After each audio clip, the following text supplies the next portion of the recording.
Inigo. In the mountains of central Spain, set high in the hills above Toledo, was the village of Arabella. It was very small, and the air was always clear. That was all you could say that was good about Arabella. Terrific air, you could see for miles. But there was no work, the dogs overran the streets, and there was never enough food. The air, clear enough, was also too hot in daylight, freezing at night. As to Inigo's personal life, he was always just a trifle hungry. He had no brothers or sisters, and his mother had died in childbirth. He was fantastically happy. Because of his father, Domingo Montoya was funny-looking and crotchety and impatient and absent-minded and never smiled. Inigo loved him, totally. Don't ask why. There really wasn't any one reason you could put your finger on. Oh, probably Domingo loved him back, but love is many things, none of them logical. Domingo Montoya made swords. If you wanted a fabulous sword, did you go to Domingo Montoya? If you wanted a great, balanced piece of work, did you go to the mountains behind Toledo? If you wanted a masterpiece, a sword for the ages, was it Arabella that your footsteps led you to? Nope. You went to Madrid, because Madrid was where lived the famous Yeste, and if you had the money and he had the time, you got your weapon. Yeste was fat and jovial and one of the richest and most honored men in the city, and he should have been. He made wonderful swords, and noblemen bragged to each other when they owned an original Yeste. But sometimes, not often mind you, maybe once a year, maybe less, a request would come in for a weapon that was more than even Yeste could make. When that happened, did Yeste say, "Alas, I am sorry, I cannot do it"? Nope. What he said was, "Of course, I'd be delighted. 50% down payment, please, the rest before delivery. Come back in a year, thank you very much." The next day he would set out for the hills behind Toledo. "So, Domingo," Yeste would call out when he reached Inigo's father's hut. "So, Yeste," Domingo Montoya would return from the hut doorway. Then the two men would embrace, and Inigo would come running up, and Yeste would rumple his hair, and then Inigo would make tea while the two men talked. "I need you," Yeste would always begin. Domingo would grunt. "This very week I have accepted a commission to make a sword for a member of the Italian nobility. It is to be jewel-encrusted at the handle, and the jewels are to spell out the name of his present mistress, and—" No. That single word and that alone. But it was enough. When Domingo Montoya said no, it meant nothing else but. Inigo, busy with the tea, knew what would happen now. Yeste would use his charm. No. Yeste would use his wealth. No. His wit, his wonderful gift for persuasion. No. He would beg, entreat, promise, pledge. No. Insults, threats. No. Finally, genuine tears. No. More tea, Yeste? Perhaps another cup, thank you. Then, big, "Why won't you?" Inigo hurried to refill their cups so as never to miss a word. He knew they had been brought up together, had known each other 60 years, had never not loved one another deeply, and it thrilled him when he could hear them arguing. That was the strange thing. Arguing was all they ever did. "Why? My fat friend asks me why? He sits there on his world-class ass and has the nerve to ask me why? Yeste, come to me sometime with a challenge. Once, just once, ride up and say, 'Domingo, I need a sword for an 80-year-old man to fight a duel,' and I would embrace you and cry yes, because to make a sword for an 80-year-old man to survive a duel, that would be something, because the sword would have to be strong enough to win, yet light enough not to tire his weary arm. I would have to use my all to perhaps find an unknown metal, strong but very light, or devise a different formula for a new one, mix some bronze with some iron and some air in a way ignored for 1,000 years. I would kiss your smelly feet for an opportunity like that, fat Yeste, but to make a stupid sword with stupid jewels in the form of stupid initials so some stupid Italian can thrill his stupid mistress, no, that I will not do. For the last time I ask you, please. For the last time I tell you, I am sorry, no." "I gave my word the sword would be made," Yeste said. "I cannot make it. In all the world no one can but you, and you say no. Which means I have gone back on a commitment, which means I have lost my honor, which means that since honor is the only thing in the world I care about, and since I cannot live without it, I must die. And since you are my dearest friend, I may as well die now, with you, basking in the warmth of your affection." And here Yeste would pull out a knife. It was a magnificent thing, a gift from Domingo on Yeste's wedding day. Goodbye, little Inigo, Yeste would say then. God grant you your quota of smiles. It was forbidden for Inigo to interrupt. Goodbye, little Domingo, Yeste would say then. Although I die in your hut, and although it is your own stubborn fault that causes my ceasing, in other words, even though you are killing me, don't think twice about it. I love you as I always have, and God forbid your conscience should give you any trouble. He pulled open his coat, brought the knife closer, closer. The pain is worse than I imagined, Yeste cried. How can it hurt when the point of the weapon is still an inch away from your belly? Domingo asked. I'm anticipating, don't bother me, let me die unpestered. He brought the point to his skin, pushed. Domingo grabbed the knife away. Someday I won't stop you, he said. Inigo, set an extra place for supper. I was all set to kill myself, truly. Enough dramatics. What's on the menu for the evening? The usual gruel. Inigo, go check and see if there's anything by chance in my carriage outside. There was always a feast waiting in the carriage. And after the food and the stories would come the departure, and always before the departure would come the request. We would be partners, Yeste would say, in Madrid. My name before yours on the sign, of course, but equal partners in all things. No. All right, your name before mine. You are the greatest sword maker. You deserve to come first. Have a good trip back. Why won't you? Because, my friend Yeste, you are very famous and very rich, and so you should be, because you make wonderful weapons. But you also make them for any fool who happens along. I am poor, and no one knows me in all the world except you and Inigo, but I do not have to suffer fools. You are an artist, Yeste said. No, not yet. A craftsman only. But I dream to be an artist. I pray that someday, if I work with enough care, if I am very, very lucky, I will make a weapon that is a work of art. Call me an artist then, and I will answer. Yeste entered his carriage. Domingo approached the window, whispered, I remind you only of this. When you get this jeweled-initialed sword, claim it as your own. Tell no one of my involvement. Your secret is safe with me. Embraces and waves. The carriage would leave. And that was the way of life before the six-fingered sword. Inigo remembered exactly the moment it began. He was making lunch for them. His father always, from the time he was 6, let him do the cooking, when a heavy knocking came on the hut door. Inside there, a voice boomed. Be quick about it. Inigo's father opened the door. Your servant, he said. You are a sword maker, came the booming voice. Of distinction. I have heard that this is true. If only it were, Domingo replied. But I have no great skills. Mostly I do repair work. Perhaps if you had a dagger blade that was dulling I might be able to please you, but anything more is beyond me. Inigo crept up behind his father and peeked out. The booming voice belonged to a powerful man with dark hair and broad shoulders who sat upon an elegant brown horse. A nobleman, clearly, but Inigo could not tell the country. I desire to have made for me the greatest sword since Excalibur. I hope your wishes are granted, Domingo said. And now, if you please, our lunch is almost ready, and I do not give you permission to move. You stay right exactly where you are or risk my wrath, which I must tell you in advance is considerable. My temper is murderous. Now what were you saying about your lunch? I was saying that it will be hours before it is ready. I have nothing to do and would not dream of budging. There are rumors, the nobleman said, that deep in the hills behind Toledo lives a genius, the greatest sword maker in all the world. He visits here sometimes, that must be your mistake, but his name is Yeste and he lives in Madrid. I will pay 500 pieces of gold for my desires, said the big-shouldered noble. That is more money than all the men in all this village will earn in all their lives, said Domingo. Truly, I would love to accept your offer, but I am not the man you seek. These rumors led me to believe that Domingo Montoya would solve my problem. What is your problem? I am a great swordsman, but I cannot find a weapon to match my peculiarities, and therefore I am deprived of reaching my highest skills. If I had a weapon to match my peculiarities, there would be no one in all the world to equal me. What are these peculiarities you speak of? The noble held up his right hand. Domingo began to grow excited. The man had 6 fingers. You see, the noble began. Of course, Domingo interrupted. The balance of the sword is wrong for you, because every balance has been conceived of for 5. The grip of every handle cramps you because it has been built for 5.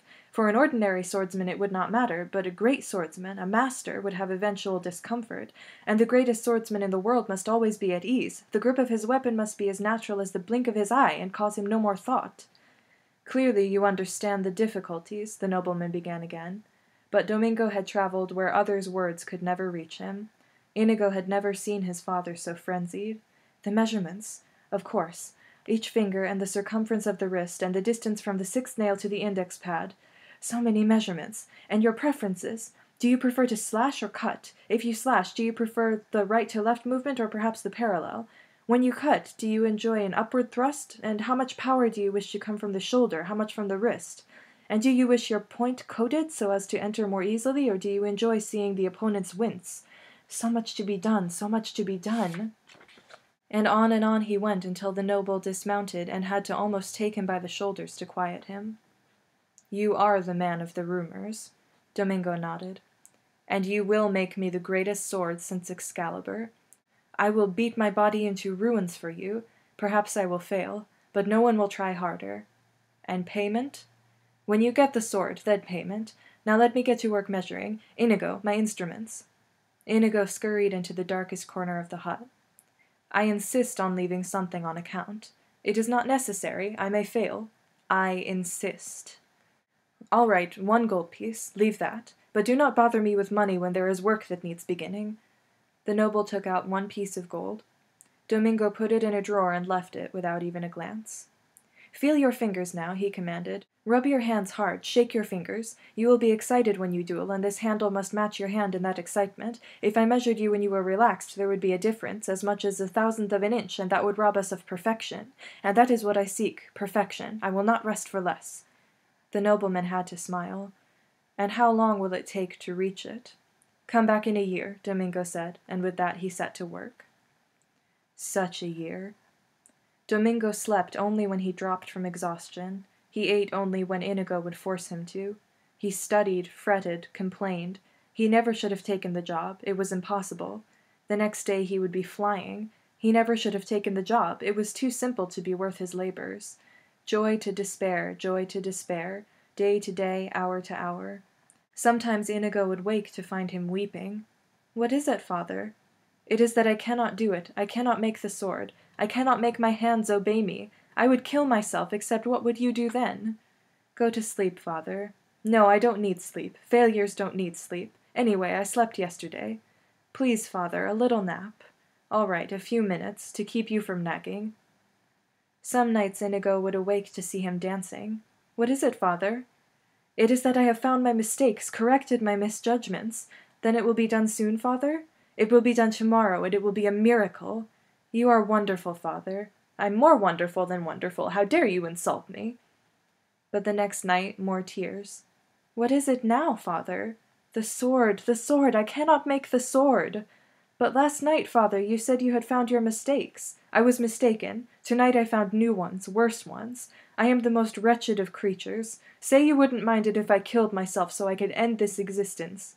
But I would mind, father. I love you, and I would die if you stopped breathing. You don't really love me. You're only speaking pity.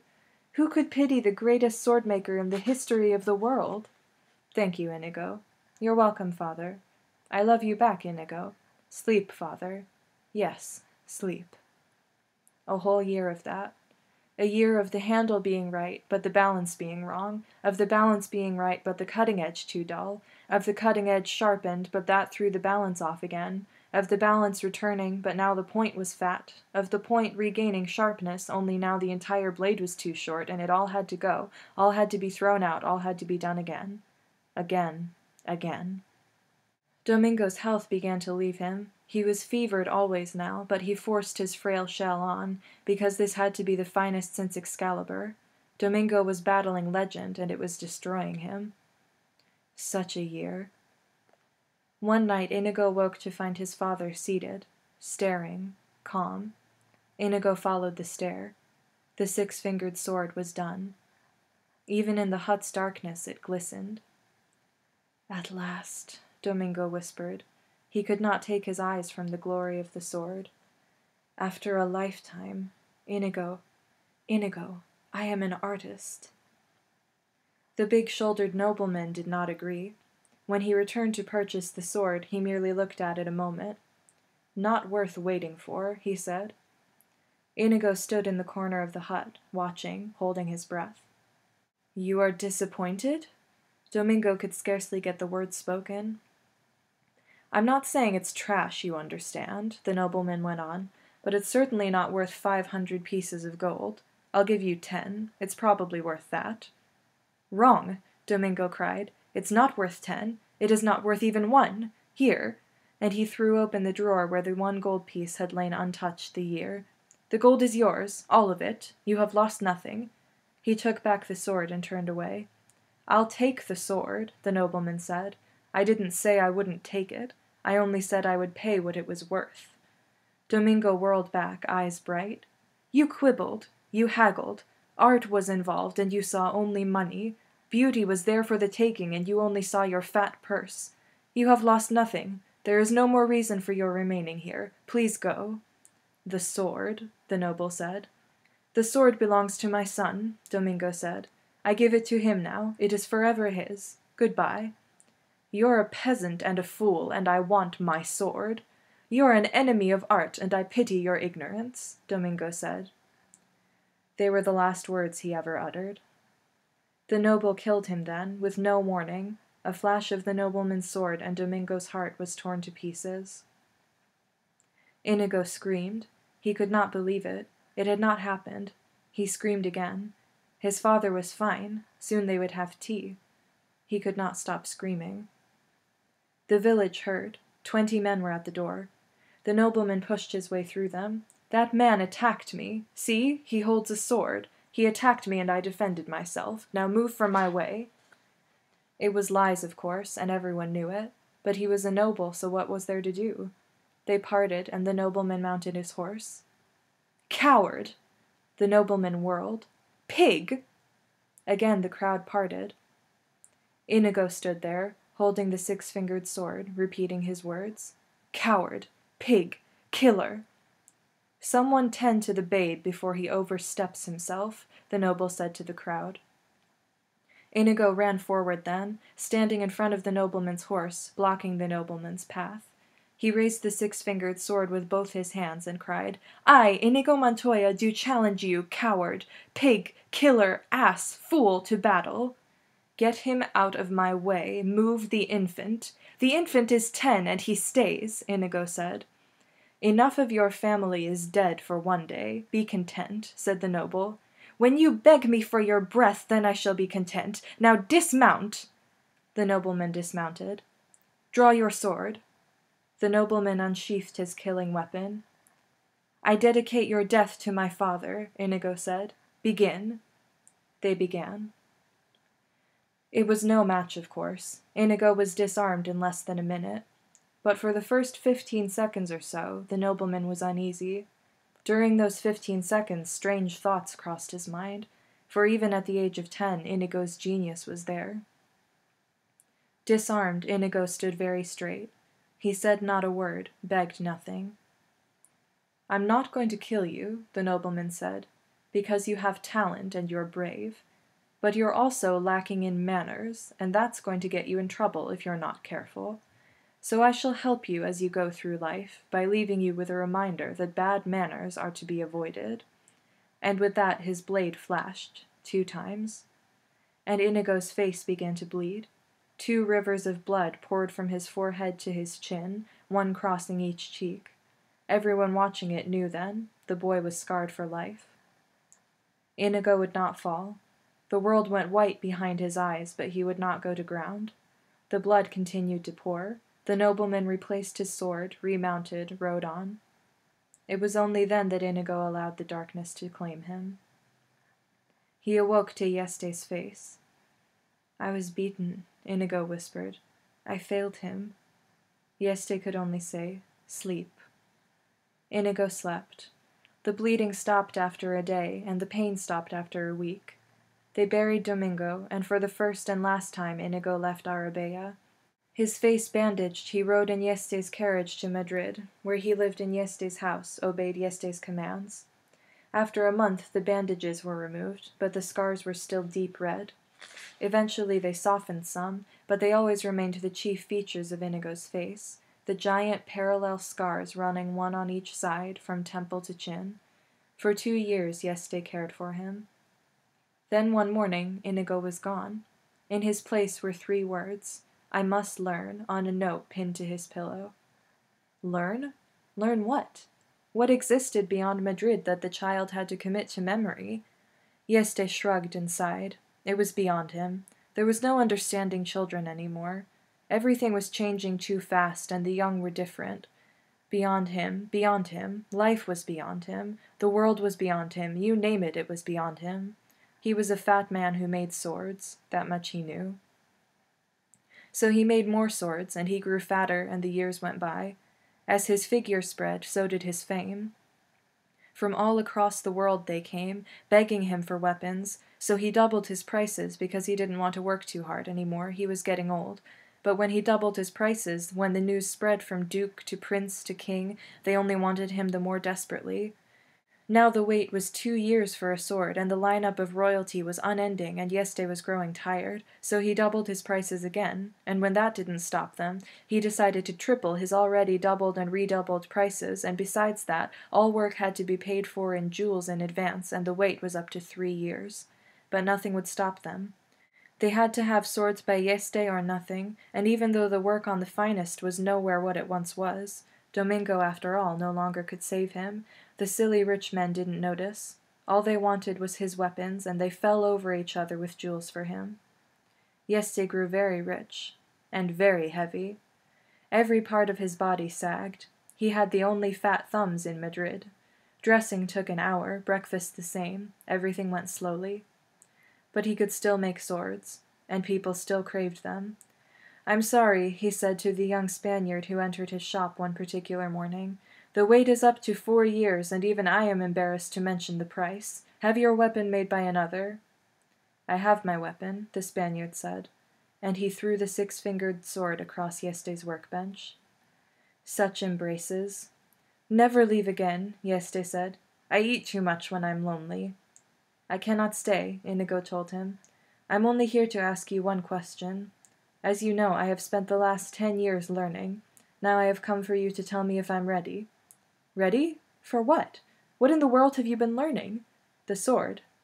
"Madness," said Yeste. "You have spent 10 entire years just learning to fence?" "No, not just learning to fence," Inigo answered. "I did many other things as well. Tell me." "Well," Inigo began, 10 years is what? About 3,600 days. And that's about, I figured this out once, so I remember pretty well, about 86,000 hours. Well, I always made it a point to get 4 hours sleep per night. That's 14,000 hours right there, leaving me perhaps 72,000 hours to account for. You slept. I'm with you. What else? Well, I squeezed rocks. I'm sorry, my hearing sometimes fails me. It sounded like you said you squeezed rocks. To make my wrists strong, so I could control the sword. Rocks like apples, that size. I would squeeze them in each hand for perhaps 2 hours a day, and I would spend another 2 hours a day in skipping and dodging and moving quickly so that my feet would be able to get me into position to deliver properly the thrust of the sword. That's another 14,000 hours. I'm down to 58,000 now. Well, I always sprinted 2 hours each day as fast as I could, so my legs, as well as being quick, would also be strong, and that gets me down to about 50,000 hours. Yeste examined the young man before him. Blade thin, 6 feet in height, straight as a sapling, bright-eyed, taut. Even motionless, he seemed whippet quick. "And these last 50,000 hours? These have been spent studying the sword?" Inigo nodded. "Where?" "Wherever I could find a master. Venice, Bruges, Budapest." "I could have taught you here." "True, but you care for me. You would not have been ruthless. You would have said, 'Excellent parry, Inigo, now that's enough for one day. Let's have supper.'" "That does sound like me," Yeste admitted. "But why was it so important? Why was it worth so much of your life?" "Because I could not fail him again." "Fail who?" "My father. I have spent all these years preparing to find the 6-fingered man and kill him in a duel. But he is a master, Yeste. He said as much, and I saw the way his sword flew at Domingo. I must not lose that duel when I find him, so now I have come to you. You know swords and swordsmen. You must not lie. Am I ready? If you say I am, I will seek him through the world. If you say no, I will spend another 10 years and another 10 after that, if that is needed." So they went to Yeste's courtyard. It was late morning, hot. Yeste put his body in a chair and the chair in the shade. Inigo stood waiting in the sunshine. "We need not test his ire, and we know you have sufficient motive to deliver the death blow," Yeste said. "Therefore we need only probe your knowledge and speed and stamina. We need no enemy for this. The enemy is always in the mind. Visualize him." Inigo drew his sword. "The six-fingered man taunts you," Yeste called. "Do what you can." Inigo began to leap around the courtyard, the great blade flashing. "He uses the Agrippa defense," Yeste shouted. Immediately Inigo shifted position, increased the speed of his sword. "Now he surprises you with Bonetti's attack." But Inigo was not surprised for long. Again his feet shifted. He moved his body a different way. Perspiration was pouring down his thin frame now, and the great blade was blinding. Yeste continued to shout. Inigo continued to shift. The blade never stopped. At 3 in the afternoon, Yeste said, "Enough! I am exhausted from the watching." Inigo sheathed the six-fingered sword and waited. "You wish to know if I feel you are ready to duel to the death a man ruthless enough to kill your father, rich enough to buy protection, older and more experienced, an acknowledged master." Inigo nodded. "I'll tell you the truth, and it's up to you to live with it. First, there has never been a master as young as you. 30 years at least before that rank has yet been reached, and you are barely 22. Well, the truth is you are an impetuous boy driven by madness, and you are not now, and you will never be a master." "Thank you for your honesty," Inigo said. "I must tell you I had hoped for better news. I find it very hard to speak just now, so if you'll please excuse me, I'll be on my—" "I had not finished," Yeste said. "What else is there to say?" "I loved your father very dearly, that you know, but this you did not know. When we were very young, not yet 20, we saw with our own eyes an exhibition by the Corsican wizard, Bastia." "I know of no wizards." "It is the rank beyond master in swordsmanship," Yeste said. "Bastia was the last man so designated. Long before your birth he died at sea. There have been no wizards since, and you would never in this world have beaten him. But I tell you this, he would never in this world have beaten you." Inigo stood silent for a long time. "I am ready then." "I would not enjoy being the six-fingered man," was all Yeste replied. The next morning Inigo began the track down. He had it all carefully prepared in his mind. He would find the six-fingered man. He would go up to him. He would say simply, "Hello, my name is Inigo Montoya. You killed my father. Prepare to die." And then, oh then, the duel. It was a lovely plan, really. Simple, direct, no frills. In the beginning Inigo had all kinds of wild vengeance notions, but gradually simplicity had seemed the better way. Originally he had all kinds of little plays worked out in his mind. The enemy would weep and beg, the enemy would cringe and cry, the enemy would bribe and slobber and act in every way unmanly. But eventually these too gave way in his mind to simplicity. The enemy would simply say, "Oh yes, I remember killing him. I'll be only too delighted to kill you too." Inigo had only one problem. He could not find the enemy. It never occurred to him there would be the least difficulty. After all, how many noblemen were there with 6 fingers on their right hands? Surely it would be the talk of whatever his vicinity happened to be. A few questions. "Pardon, I'm not crazy, but have you seen any 6-fingered noblemen lately?" And surely sooner or later there would be an answering yes. But it didn't come sooner. And later wasn't the kind of thing you wanted to hold your breath for either. The first month wasn't all that discouraging. Inigo crisscrossed Spain and Portugal. The second month he moved to France and spent the rest of the year there. The year following that was his Italian year, and then came Germany and the whole of Switzerland. It was only after 5 solid years of failure that he began to worry. By then he had seen all of the Balkans and most of Scandinavia, and had visited the Florinese and the natives of Gilder and into Mother Russia and down step by step around the entire Mediterranean. By then he knew what had happened. 10 years learning was 10 years too long. Too much had been allowed to happen. The 6-fingered man was probably crusading in Asia, or getting rich in America, or a hermit in the East Indies, or Or dead? Inigo, at the age of 27, began having a few extra glasses of wine at night to help him get to sleep. At 28, he was having a few extra glasses to help him digest his lunch. At 29, the wine was essential to wake him in the morning. His world was collapsing around him. Not only was he living in daily failure, something almost as dreadful was beginning to happen. Fencing was beginning to bore him. He was simply too good. He would make his living during his travels by finding the local champion wherever he happened to be, and they would duel, and Inigo would disarm him and accept whatever they happened to bet. And with his winnings he would pay for his food and his lodging and his wine. But the local champions were nothing. Even in the big cities, the local experts were nothing. Even in the capital cities, the local masters were nothing. There was no competition, nothing to help him keep an edge. His life began to seem pointless, his quest pointless, everything without reason. At 30, he gave up the ghost. He stopped his search, forgot to eat, slept only on occasion. He had his wine for company, and that was enough. He was a shell. The greatest fencing machine since the Corsican wizard was barely even practicing the sword. He was in that condition when the Sicilian found him. At first the little hunchback only supplied him with stronger wine, but then, through a combination of praise and nudging, the Sicilian began to get him off the bottle, because the Sicilian had a dream. With his guile, plus the Turk's strength, plus the Spaniard's sword, they might become the most effective criminal organization in the civilized world, which is precisely what they became.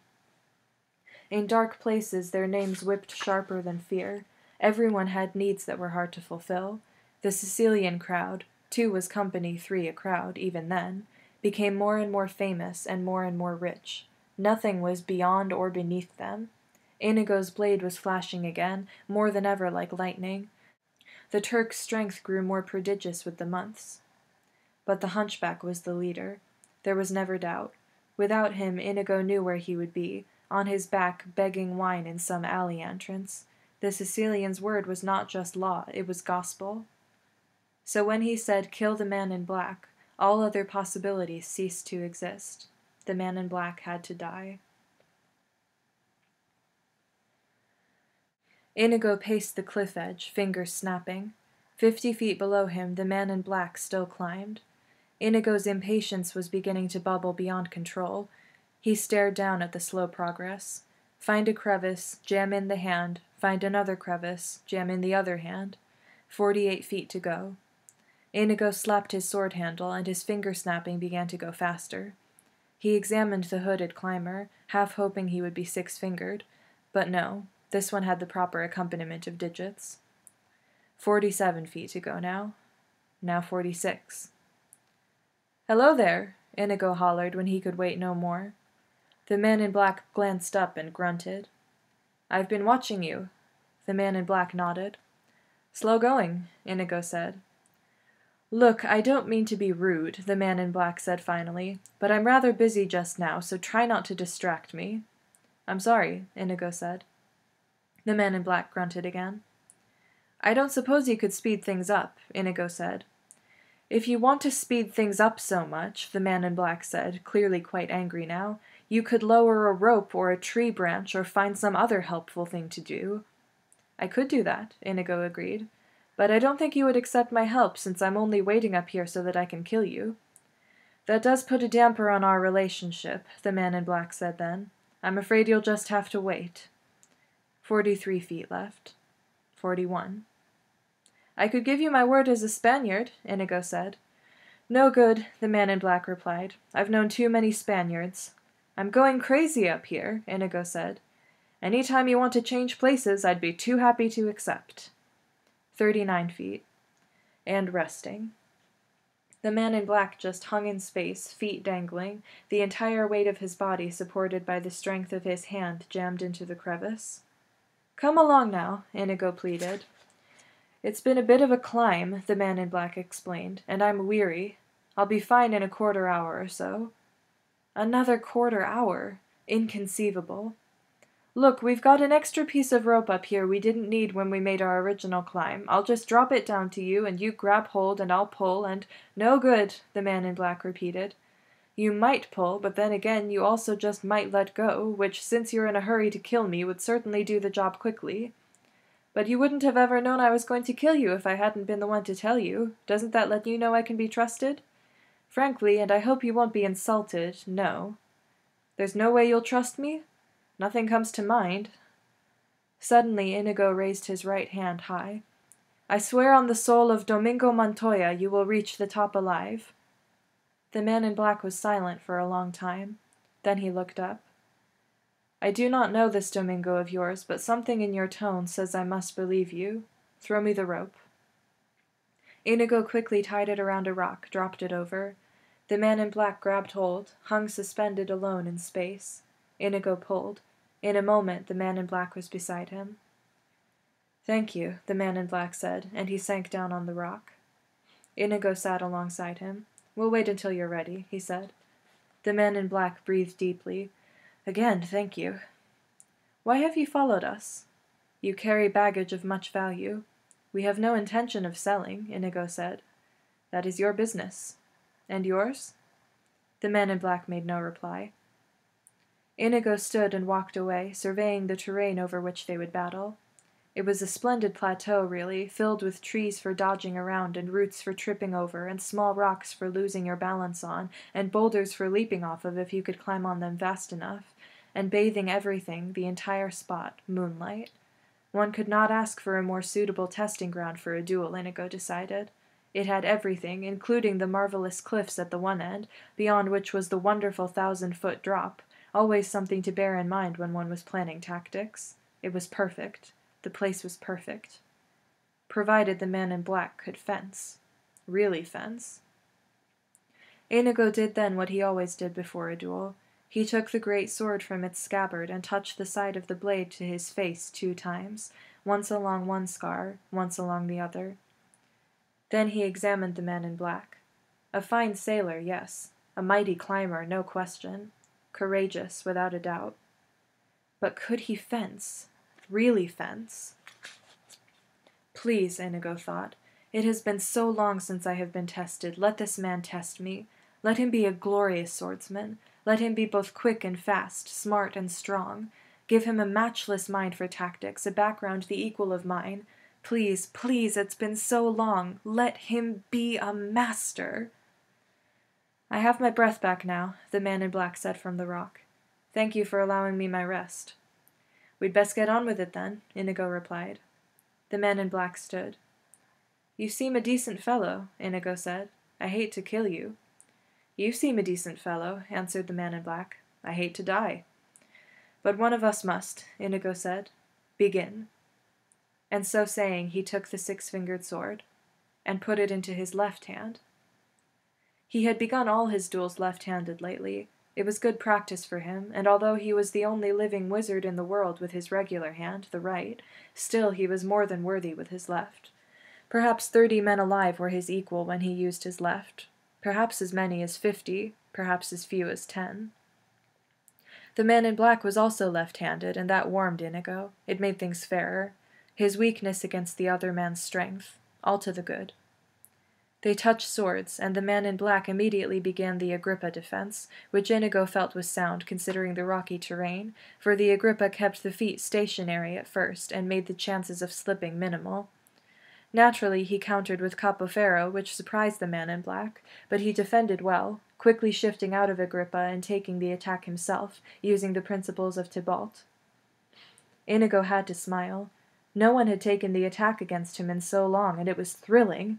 He let the man in black advance, let him build up courage, retreating gracefully between some trees, letting his Bonetti defense keep him safe from harm.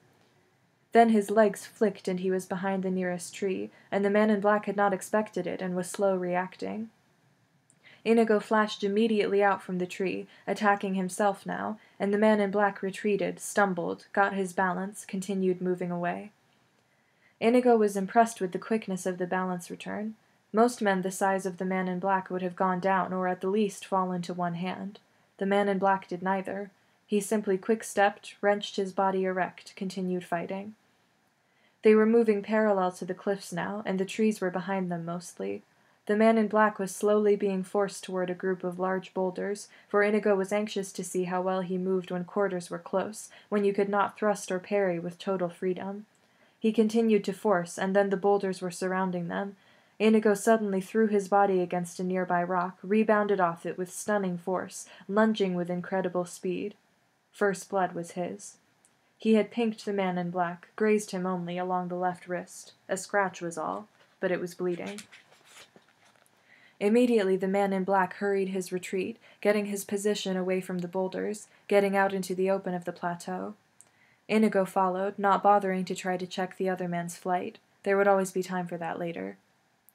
Then the man in black launched his greatest assault. It came with no warning, and the speed and strength of it were terrifying. His blade flashed in the light again, and at first Inigo was only too delighted to retreat.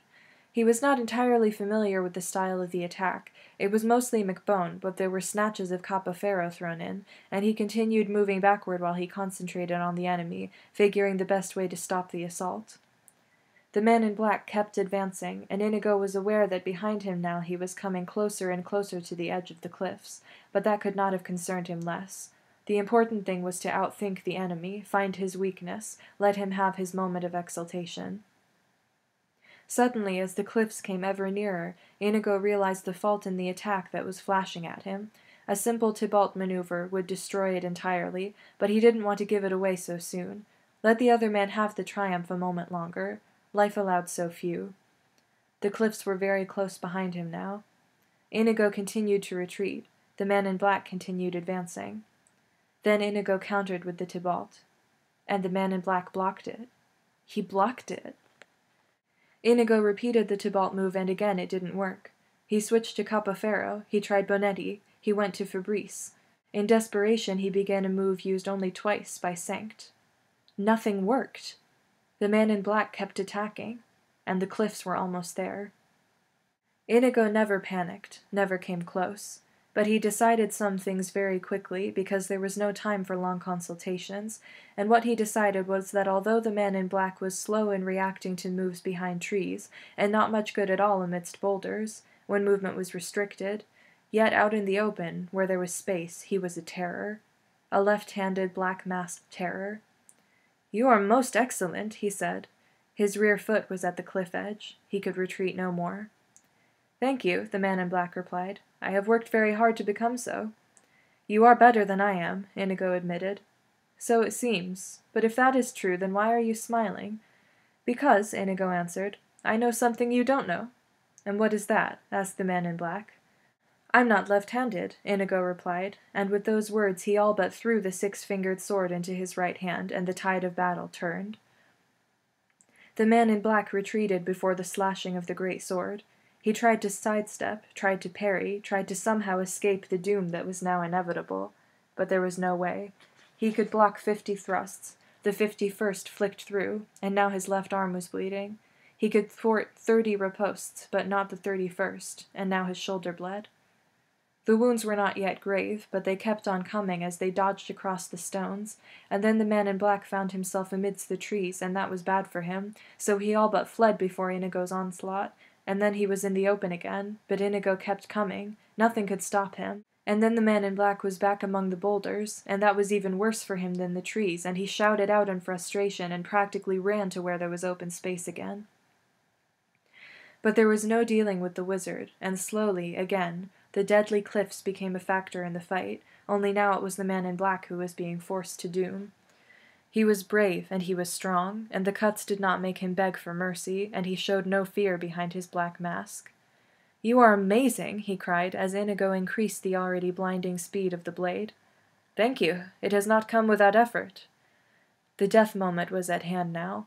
Again and again Inigo thrust forward, and again the man in black managed to ward off the attacks, but each time it was harder, and the strength in Inigo's wrists was endless, and he only thrust the more fiercely, and soon the man in black grew weak.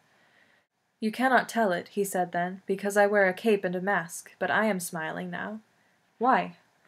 "Because I'm not left-handed either," said the man in black. And he too switched hands, and now the battle was finally joined, and Inigo began to retreat. "Who are you?" he screamed. "No one of import, another lover of the blade. I must know. Get used to disappointment.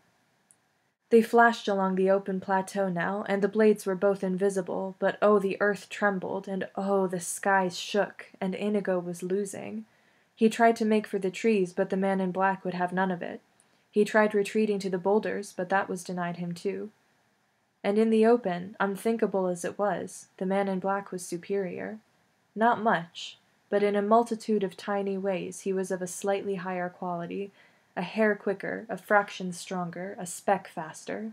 Not really much at all, but it was enough.